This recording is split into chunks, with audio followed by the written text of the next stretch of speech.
Yo, what's good, YouTube?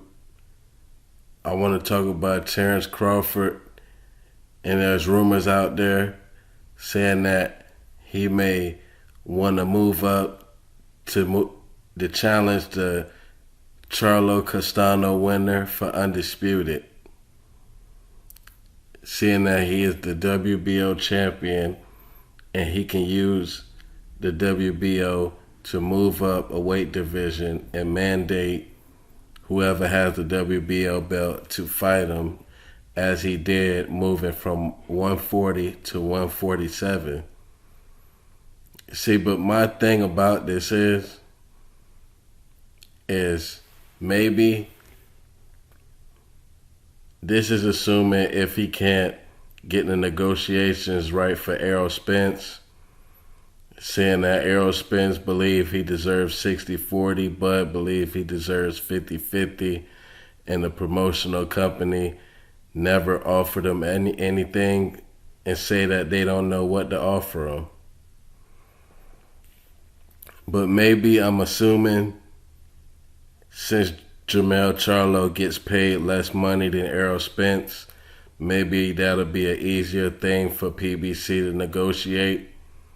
But if they don't know what to offer him, I mean, they have to offer him something similar to what they got to offer him for Errol Spence, because that's a huge fight as well. That's an undisputed fight as well. So I don't really understand it. Like, if they have trouble negotiating for a Spence fight, wouldn't that mean they had trouble negotiating for a Jermell Charlo fight? And at the same time, Team Crawford representative Bernie the boxer, seems like he got mixed emotions with dealing with the PBC, because he have an interview where he is dogging out the PBC and Floyd Mayweather and saying fuck them. He don't want to deal with them, do no contracts with them on no fights.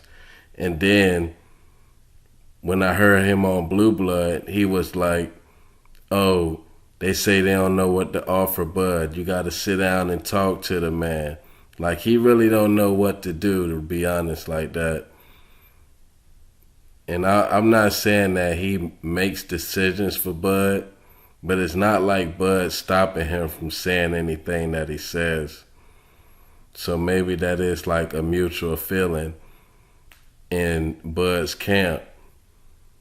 And if that's the case, I can see why they're not really handling the business that they really need to make this man the star that he should have been already. But if I was to make a prediction on this, I would say Terence Crawford is not moving to 154, because PBC has all the belts at 154.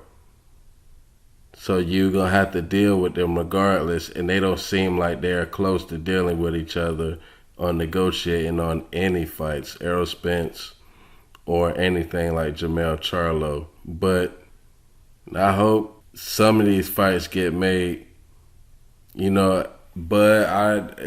Spence Crawford, because Jerron Ennis is coming up on the eliminator for the IBF. He finna be Errol Spence mandatory.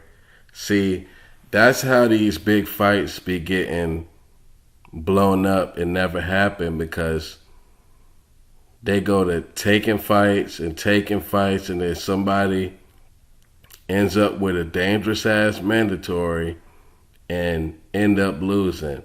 Look at Teofimo and Devin. Teofimo got the belts, and then he had all these other plans besides going for the full undisputed. See, because if he wouldn't have fought, if he would have beat Kambosos, he still wouldn't have fought Devin Haney. He would have moved up, and all the belts would have been scattered around. So he took the mandatory and ended up still losing, which I know deep down inside he was like, shit, I should have just fought for undisputed and would have got way more money. And even if you would have lost, if you would have had good moments and look good in the fight, you would have been a much bigger star than what you are right now. But I know these fighters, they grow up boxing and climbing through the ranks as pros. They don't really think about what they have to do to be a star and marketing and all that. It's just fucked up. That's why you do gotta take little things from Floyd, because Floyd was a businessman as he was coming up. As he was the best in the ring, he tried to be the best outside of the ring, and he ended up a billionaire. And people like Terence Crawford need to take notes, and that's serious.